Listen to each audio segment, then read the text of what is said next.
वेद व्यास जी मन में सोचने लगे, इतनी बड़ी हमने भागवत की रचना कर दी, 18,000 श्लोकों की रचना हो गई, लेकिन अब इसको घर घर में जन जन में पहुंचाया कैसे जाए।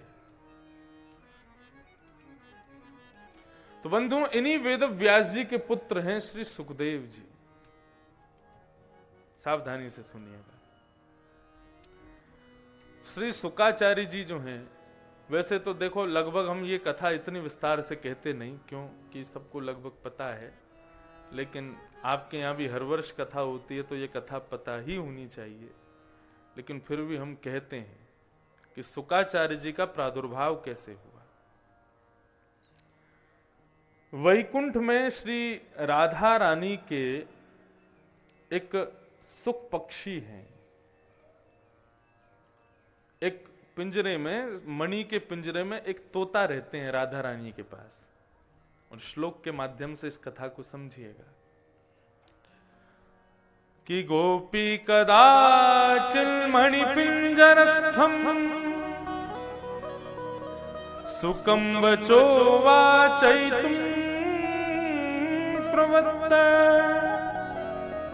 आनंद कंद श्री कृष्ण चंद्र गोविंद दामोदर माधवेति। वैकुंठ में श्री राधा रानी के पास एक मणि का पिंजरा है। उस पिंजरे में एक सुख पक्षी रहते हैं। और वो सुख पक्षी क्या करता है? बोले उनको राधा रानी एक नाम याद कराती हैं। बोलो आनंद कंद बोलता है आनंद कंद, बोलो कृष्ण चंद्र बोलता है कृष्ण चंद्र, बोलो ब्रज चंद्र बोलता है ब्रज चंद्र, गोविंद दामोदर माधव, ये सारे नाम उस सुख पक्षी को याद कराए। एक दिन किशोरी जी से मिलने के लिए स्वयं श्याम सुंदर वहां पहुंचे वैकुंठ में, तो सबने प्रणाम किया लेकिन उस तोते ने प्रणाम नहीं किया। राधा रानी को इतनी चिंता हुई, बोले मैं इसको इतना नाम रटाती हूं, इसने प्रणाम क्यों नहीं किया। जब ठाकुर जी वापस चले गए मिलके, तब किशोरी जी ने उस तोते से कहा तुमने उनको प्रणाम क्यों नहीं किया। बोले क्यों प्रणाम करना उनको, कौन है वो। बोले तुम दिन रात जिनका नाम गाते हो वो वही तो हैं। बोले मैं नाम जिनका गाता हूं वो कैसे हो सकते हैं, मैं जिनका नाम गाता हूं उनका तो कोई स्वरूप है ही नहीं। तब किशोरी जी को बड़ी चिंता हुई। बोले कि अरे इसने नाम रट लिया है लेकिन किसका नाम गा रहा है ये इसको नहीं पता। इसीलिए हमारे शास्त्रों में आज्ञा करते हैं कि यदि आपने कोई विषय पढ़ा है तो उस पढ़े हुए विषय को जब तक अच्छी तरह समझोगे नहीं, जानोगे नहीं, तो उसका कोई तात्पर्य नहीं होगा। जैसे कि कई लोग आरती करते हैं, आरती करने के बाद में आरती करेंगे चंद्रमा मनसो जातः तक्षक्षो हो सूर्यो अजायत, ये तो चलो आरती का मंत्र है। आरती होने के बाद मैंने कई जगह देखा फिर बोलेंगे कर्पूर गौरम करुणावतारम संसार सारम, और जब कर्पूर गौरम मंत्र बोला जाएगा तो फिर पंडित जी की डांट लगेगी। बोले कपूर कहां है, कपूर की आरती करो। ये कपूर का मंत्र है? नहीं, भगवान शिव का रूप है। कैसे हैं भगवान शिव? बोले कर्पूर गौरम, कपूर जैसे गोरे हैं। करुणावतारम, करुणा के अवतार हैं। संसार सारम भुजगेंद्र हारम, समस्त संसार को भुजगेंद्र यानी भुज, काल रूपी ब्याल के मुख से हरण करने वाले भुजगेंद्र हारम। सदा वसंतम हृदयार विंदे, सबके हृदय में निवास करने वाले भवम भवानी सहितम नमामि, हे भवानी के सहित विराजमान शंकर जी मैं आपको प्रणाम करता हूं। अब इसमें कपूर की आरती क्यों होती है? केवल इसलिए क्योंकि हमको पता नहीं। केवल कर्पूर शब्द आ जाता है इसलिए कपूर की आरती की जाती है। अरे कर्पूर की आरती का मंत्र नहीं है, वो भगवान शिव का वर्ण कैसा? बोले कर्पूर जैसा है, कर्पूर गौरम। इसीलिए आप जो कुछ भी समझें पढ़ें, पहले उसको पढ़ने वाली वस्तु को समझा करें। हम क्यों कह रहे हैं, इसका तात्पर्य क्या है।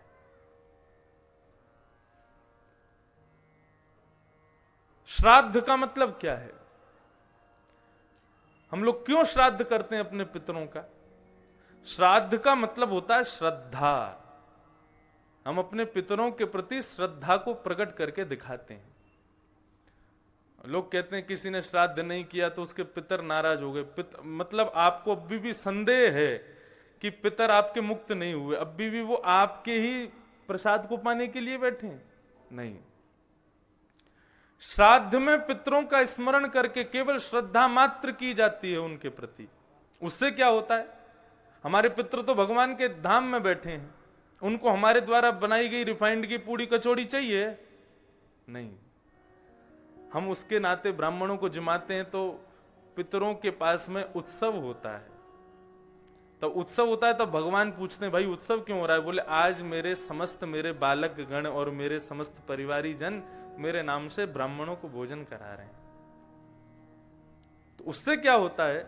हमारे ऊपर आने वाली आपत्ति विपत्तियों के लिए पितृ भगवान से प्रार्थना करते हैं कि मेरे इस नाती को, मेरे इस पुत्र को आप ज्यादा विपत्ति मत देना। लेकिन जो व्यक्ति अपने पितरों का स्मरण नहीं करता, तो श्राद्ध काल में सबके यहां उत्सव होता है वैकुंठ में। भगवान जिसके उत्सव नहीं होता उससे पूछते हैं भाई तुम्हारा उत्सव क्यों नहीं हुआ? बोले मेरे बालकों ने मुझको याद ही नहीं किया। तो जब आप उनका स्मरण नहीं करते तो वे भी आपको छोड़ देते हैं, और आपके लिए जो भगवान से प्रार्थना कर रहे थे कि इसको कष्ट मत देना, इसको दुख मत देना, वो भी करना बंद कर देते हैं। तो जो आपत्ति विपत्तियां पितरों की वजह से रुक रही थी वो आनी शुरू हो जाती हैं। इसलिए पितरों का स्मरण किया जाता है। प्रत्येक हमारे यहां के सनातन धर्म की प्रत्येक क्रिया वैज्ञानिक है। ललाट पर तिलक क्यों लगाते हैं, चोटी क्यों रखते हैं, धोती क्यों पहनते हैं, सब चीज में विज्ञान है। भगवान शिव को पंचामृत का अभिषेक क्यों किया जाता है, हनुमान जी पर सिंदूर क्यों चढ़ाया जाता है, सबके पीछे विज्ञान है। हवन क्यों किया जाता है, विज्ञान है। तुलसी के नीचे दिया क्यों जलाया जाता है, विज्ञान है। सब विज्ञान है, लेकिन उसको समझा जाए तब ना। एक संत विचरण कर रहे थे, तभी उन्होंने देखा कि एक तोता, उसका एक पंख कटा हुआ है, उस जमीन पर पड़ा है। संत ने उस तोता को उठाया और उसको उपचार करके, उसकी मल्लम पट्टी करके उसको अपने आश्रम में ले आए, और उस तोते की भय को दूर करने के लिए उन्होंने उसको पढ़ाना शुरू कर दिया। और उसको क्या पढ़ाते हैं? भेलिया आएगा, जाल बिछाएगा, दाना डालेगा, फंसना मत, फंसना मत, फंसना मत। और तोता भी वही बोलता, भेलिया आएगा, जाल बिछाएगा, दाना डालेगा, फंसना मत, फंसना मत, फंसना मत। और दिन रात संत जब भी उस तोते के पास जाते, बोलो तोता, तो वो यही बोलता, भेलिया आएगा, जाल बिछाएगा, दाना डालेगा, फंसना मत, फंसना मत, फंसना मत। 1-1.5 महीना में उसको ऐसा कंठस्थ हो गया कि संत बोले कि अब इसको अगर अकेला भी छोड़ दूंगा तो ये अपनी जान बचा लेगा। इसको पता है कि भेलिया आएगा, दाना डालेगा, जाल बिछाएगा, उसमें इसको फंसना नहीं है, मैंने इसको बता दिया। अब संत बोले अब तुम रहो यहीं पर, जंगल में विचरण करो, और मैं जाता हूं बद्रीनाथ केदारनाथ दर्शन करके आऊं। जाते जाते फिर पूछ के गए, बेटा क्या याद किया? बोले भेलिया आएगा, जाल बिछाएगा, दाना डालेगा, फंसना मत। बहुत बढ़िया, अब अपनी रक्षा स्वयं करो। एक दिन भेलिया आया, तो भेलिया को आते ही देख वो तोता बोल रहा है भेलिया आएगा। भेलिया ने जाल निकाला तो बोला जाल बिछाएगा। भेलिया दाना डालता है, बोले दाना डालेगा। और जैसे ही दाना डाला भेलिया ने, ऊपर से तोता उड़ता हुआ जा रहा है, बोला फंसना मत, फंसना मत, फंसना मत। और जाले के ऊपर बैठ करके दाने चुगने लगा। भेलिया ने जाला बंद करके और पीछे टांग लिया। पीछे टंगा हुआ जाले में भी बोल रहा है भेलिया आएगा, जाल बिछाएगा, दाना डालेगा, फंसना मत, फंसना मत, फंसना मत। भेलिया आश्चर्य तो कर रहा है लेकिन हंस रहा है। बोले रट लिया है लेकिन इसका मतलब इसको नहीं पता है। घर ले जाकर के चक्कू पहनाता है, बोले आज तेरी सब्जी बनाऊंगा, तब भी कहता है भेलिया आएगा, जाल बिछाएगा, दाना डालेगा, फंसना मत। तो ये क्या है? क्या ये ज्ञान है? नहीं।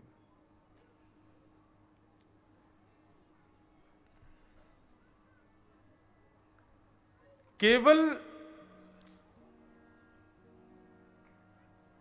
पुराण पढ़ लेना और संपूर्ण श्लोकों को कंठस्थ कर लेना ही ज्ञान नहीं है।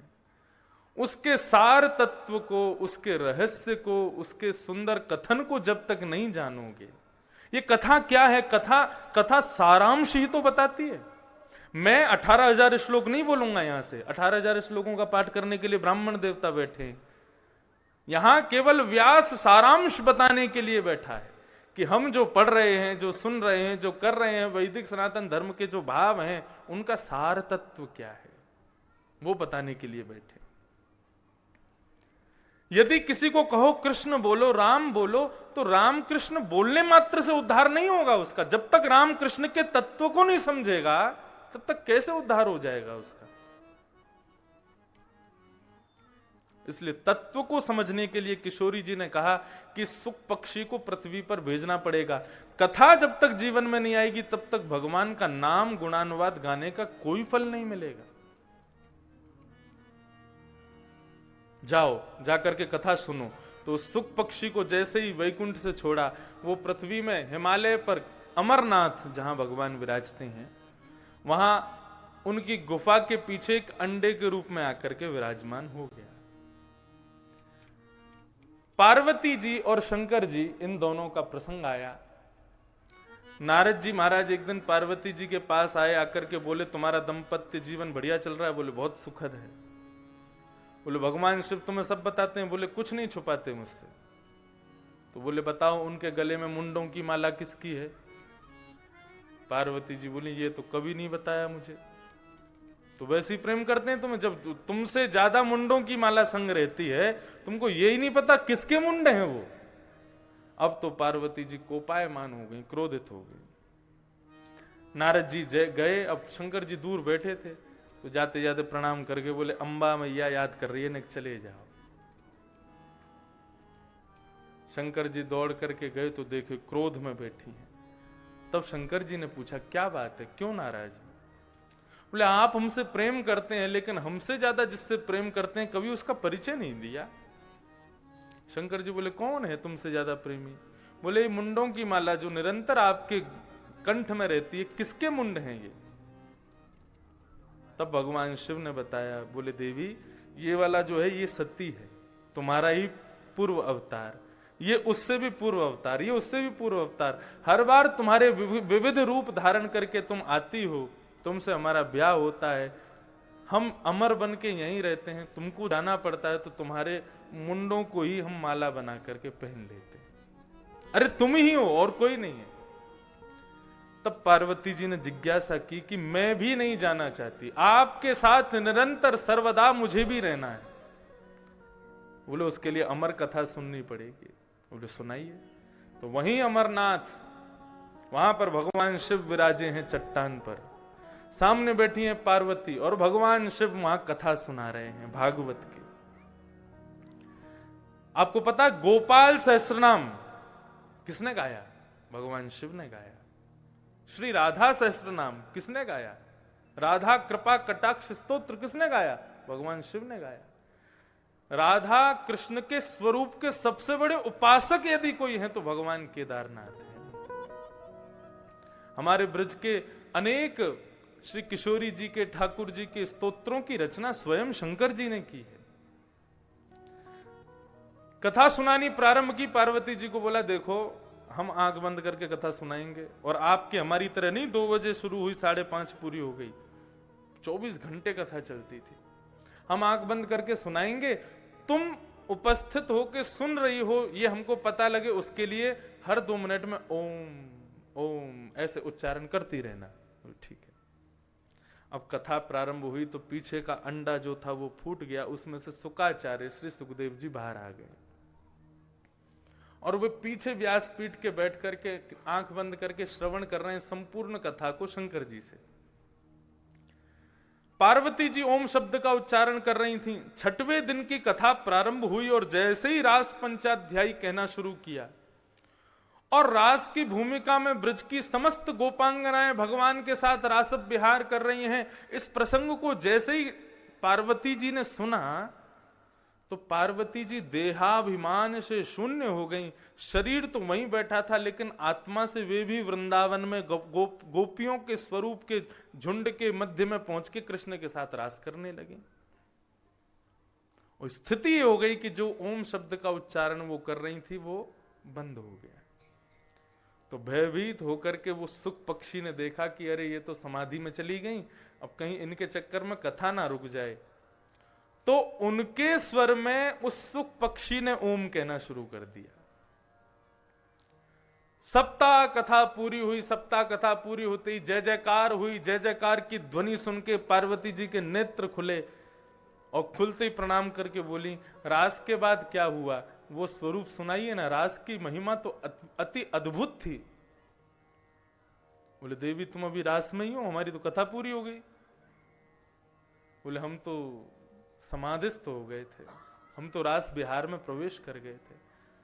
बोले तुम रास में प्रवेश कर गई थी तो फिर ओम शब्द कौन बोल रहा था? तभी त्रिशूल उठाया, ताम्रवर्ण हो गया भगवान शिव का स्वरूप।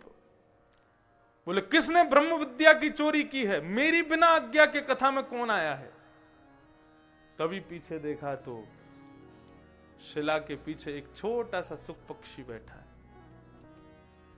शंकर जी बोले ब्रह्म विद्या को सन्मुख बैठ करके सुनना चाहिए। देखो इसको अन्यथा मत लेना, लेकिन श्रीमद् भागवत आदि पुराणों की चर्चा सुनने की कई विधि हैं। क्या विधि? एक तो सन्मुख, व्यास के सन्मुख बैठो। दूसरी विधि एक आसन पर बैठो।